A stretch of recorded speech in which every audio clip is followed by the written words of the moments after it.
안녕하세요. 화평케 하는 자입니다. 여러분, 우리가 인생을 살다 보면은 두 가지 중 한 가지를 택해야 하는 질문들을 받잖아요. 예를 들면 아빠가 좋냐, 엄마가 좋냐, 짜장면이 좋냐, 짬뽕이 좋냐, 콜라가 좋냐, 사이다가 좋냐. 저는 이 질문이야말로 얼마나 무의미한 질문인가 싶어요. 저는 굳이 항상 뭔가를 선택을 요구받아야 되는 이런 질문들이 참 꼭 굳이 두 가지 중 하나를 선택을 해야 하나, 그냥 뭐 때에 따라서 상황에 따라서 할 수 있는 거지, 뭐 그런 생각을 하거든요. 제가 신학을 공부하면서 되게 피 튀기게 싸웠었던 것들이 있어요. 제가 싸운 건 아니고 다른 사람들이 싸운 건데 그거를 지켜본 거죠. 그게 뭐냐면은 선교를 나가게 됐을 때 그 선교지 사람들을 도와줄 수 있는 상황이 오잖아요. 그런데 선교지에서 살고 계신 분들에게 복음을 먼저 전해야 할지, 아니면은 물질적인 지원을 먼저 해야 되는 건지. 여기에 물질적인 지원이라는 것은 인도적인 차원인 거죠. 뭐 먹을 것일 수도 있고 뭐 옷일 수도 있고 그 지역에서 필요한 그 모든 것, 그런 것들을 이제 먼저 지원을 해줄지, 이 둘이 어느 신학교를 가고 누구를 만나도 이 문제가 딱 나타나면은 굉장히 피 튀기게 싸워요. 복음을 먼저 전해야 된다라고 생각하는 사람들의 논리는, 그래도 우리가 물질적인 것보다 영혼의 구원이 더 중요하지 않냐, 그리고 물질은 굉장히 신중하게 사용을 해야 된다. 왜냐하면 이제 그 물질은 성도들의 헌금으로 이제 플로잉이 되는 건데, 그거를 무턱대고 검증되지 않는 그런 상황에서 아무 계획 없이 우선적으로 적용되는 거는 조금 곤란할 수 있다, 이런 논리인 거죠. 반면에 이제 복음보다 그런 좀 인도적인 차원에서의 도움을 먼저 줘야 된다라고 하는 입장에서는, 아니 당장 죽게 생겼는데 밥을 며칠째 굶어가지고 사선을 넘어가는 사람들한테 귀에다 대고 예수님 믿으시면 천국 갑니다라는 얘기가 무슨 소용이 있겠냐. 당장이라도 기력을 찾을 수 있는 뭐 의료적인 지원이라든지 먹을 것을 좀 주면서 좀 제정신일 때 복음을 전해야지, 무턱대고 복음을 먼저 전하면 되겠냐, 뭐 요런 논리인 거예요. 그래서 뭐 소위 복음파와 인도적 지원파 이렇게 나눠가지고 둘이 엄청나게 싸우는 거죠. 근데 저는 그렇게 싸우고 있는 두 진영과 또 다른 진영에 있는 사람, 아니 그거를 굳이 둘이 나눠야 돼? 그냥 같이 하면 되잖아 라는 생각을 가지고 있는 사람이에요. 아니 상황에 따라서 복음을 전할 수 있는 상황이 되면은 복음을 먼저 전하는 거고, 상황에 따라서 당장 인도적인 차원에서의 도움이 필요하면 그것을 먼저 도와주면 되는 거지, 이것을 무자르듯이 딱 잘라가지고 천편일률적으로 일반화시켜서 그 한 가지만 강조를 한다라는 게 저는 조금 이해가 안 되더라고요. 그런데 그런 싸움에 있어서 저를 조금 더 불편하게 만드는 것들이 무엇이냐면 바로 선행이라는 부분이에요. 선행. 제가 어제 영상에도 잠깐 언급했지만, 예수 그리스도를 믿는 사람들이 세상 속에서 자신이 거한 삶의 위치에서 다른 사람들에게 하나님의 형상, 하나님의 모습, 하나님의 사랑을 드러낼 수 있는 가장 강력한 무기가 선행이라고 말씀드렸잖아요. 그런데 이 선행을 오해하지 말아야 되는 게, 이 선행이 어떤 도구적인 목적으로 사용되어서 하나님의 사랑이 자연스럽게 흘러가는 게 아니라 인위적으로 만들어진 선행은 되게 조심해야 된다라고 저는 생각해요. 이 부분을 오해하지 말아야 되는 거죠.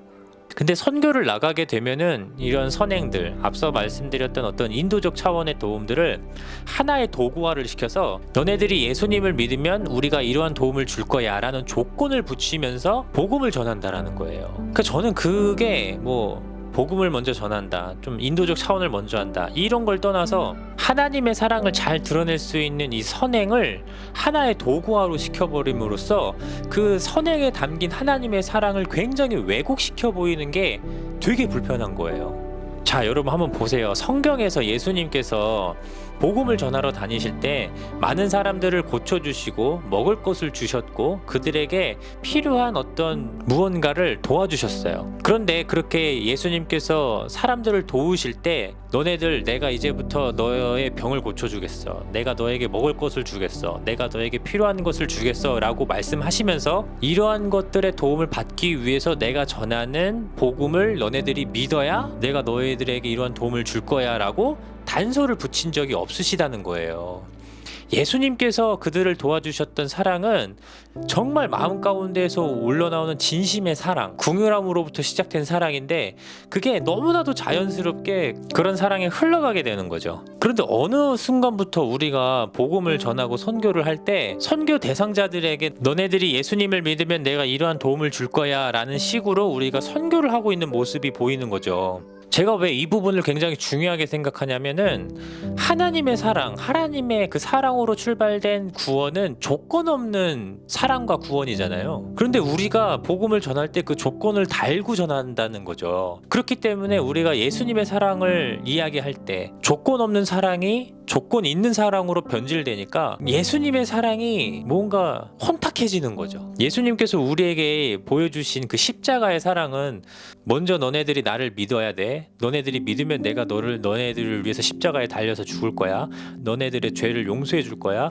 이런 사랑이 아니시라 하나님께서는 우리가 요구하지 않았음에도 불구하고 우리의 필요를 위해서 자신의 아들을 십자가에 못 박히게 하신 그 사랑이라는 거죠. 그래서 우리가 복음을 전할 때 그 사랑을 선행으로 표현하기가 쉬운데 너네들이 예수님을 믿으면 내가 너희들에게 선행을 해줄 거야 라는 식의 어떤 전도들, 선교들의 방법들이 복음을 값싼 복음으로 만들어 버린다. 저는 그렇게 생각을 하는 거죠. 그래서 우리 기독교인들이 예수님을 전하는 것도 좋은데 예수님께서 우리에게 보여주신 그 사랑을 가지고 누군가에게 그 사랑을 흘려보낼 때도 동일하게 뭔가 조건을 붙이지 않고 뭔가 요구사항을 걸지 않고 예수님을 믿어야 내가 이렇게 도와줄 거야 라는 식으로 하는 게 아니라 그냥 아무 조건 없이 어떠한 단서를 붙이지 않고 그렇게 좀 주변 사람들을 도와주면 어떨까 싶어요.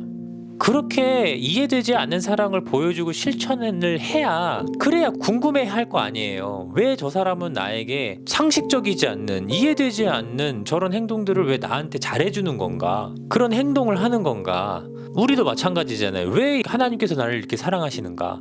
왜 하나님께서는 나 같은 죄인을 왜 구원하시는 건가? 이해가 안 되잖아요. 그리고 그 이해되지 않는 그 사랑이야말로 우리에게 큰 감동으로 다가오는 거잖아요. 마찬가지로 우리도 복음을 전할 때 어떤 선행을 조건 삼고 단서 삼지 않고 그냥 우리가 받은 사랑을 그대로 흘려보내는 거죠. 자연스럽게. 그리고 우리의 그리스도인이라는 정체성을 밝힐 수 있을 때에 내가 그렇게 행동한 이유는 내가 받은 사랑 때문이라고 이야기를 하면 그 사람들 인식 속에서 그리스도인의 이미지가 지금 이 시대를 주름잡고 있는 기독교의 이미지가 아닌 조금 더 성숙하고 조금 더 예수님을 믿고 싶고 저 사람들 무리 가운데 들어가고 싶은 그런 매력적인 기독교로 다가오지 않을까요? 그래서 저는 그렇게 조건으로 복음을 전하는 전도 방식이나 선교 방식에 대해서 굉장히 불편한 마음을 가지고 있고 그런 식으로 사역을 하고 싶지가 않아요. 그래서 우리의 믿음을 도구화로 만들어버리는 그런 것들에 대해서 저는 좀 지양하고 싶은 거죠. 그래서 가능하다면은 제가 손해를 보더라도 그리스도인이라는 것을 알리지 못하더라도 그냥 어려운 사람이 있으면은 예수님께서 그 궁일한 마음을 가지고 병든 자들, 눈먼 자들, 걷지 못하는 자들을 도와주신 것처럼 그냥 우리도 도와주는 거죠. 저에게 아무 이득이 없더라도 아무런 유익이 없더라도 그래도 우리가 받은 그 사랑이 있다면 그 사랑대로 우리가 살아가는 것이 그리스도인이라면 아무런 이득이 없더라도 그냥 도와주는 거죠. 저는 그게 그리스도인들의 모습이 아닐까 싶어요. 그래서 교회 예산을 굉장히 타이트하게 나눠가지고 치밀하게 사용하는 거에 대해서 굉장히 공감을 하고 저도 가능하면 그렇게 하고 싶은 마음도 있지만 그런 투자를 해서 이만한 많은 사람들을 모아야 한다. 100만 원을 주게 되면은 교회 학교에서는 몇 명의 전도자 그리고 새신자를 데리고 와야 한다. 이런 식의 굉장히 결과주의식의 어떤 사역들은 굉장히 좀 저랑은 좀 잘 안 맞는 것 같아요. 아무런 이득이 없더라도 그 100만 원을 그냥 힘들고 어려운 사람들한테 흘려보내는 그것이 복음에 가까운 정신이라고 저는 생각을 하는 거예요. 물론 그 헌금이 정말 우리 성도들의 피와 땀과 얼이 담긴 헌금이지만 정말 그 물질을 통해서 한 사람이 살아날 수 있다면 그 물질을 통해서 자신의 가정을 조금 더 지킬 수 있고 한 끼의 식사와 단 하룻밤이라도 편하게 잘 수 있는 잠자리를 제공할 수 있다면 그 사람이 그리스도인이 되지 않더라도 그 사람이 사람 됨의 기본적인 가치를 유지할 수 있다면 저는 그냥 흘려보내는 것도 굉장히 의미 있는 사역일 수도 있겠다. 그리고 그런 사역을 기회가 되면 한번 해보고도 싶다. 그런 마음이 좀 있어요.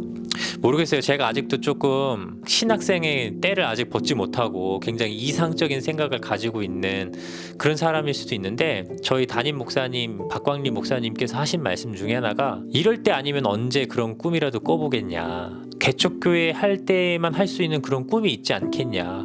저는 그 말에 굉장히 좀 동감하고 도전이 돼요. 아직 교회를 제가 개척을 한 것도 아니고 학교에서 배운 이론적인 지식이 있어서 이게 굉장히 똥인지 된장인지 써먹을 수 있는 건지 없는 건지 잘 알지 못하지만, 그래도 저는 이런 꿈을 꿔보고 이런 사역에 대해서 조금 펼쳐 보이고 싶은 마음이 있는 거죠. 아무튼 저는 그렇습니다. 오늘 영상은 여기까지고요. 내일도 좋은 이야기를 가지고 내일 찾아뵙도록 하겠습니다. 샬롬.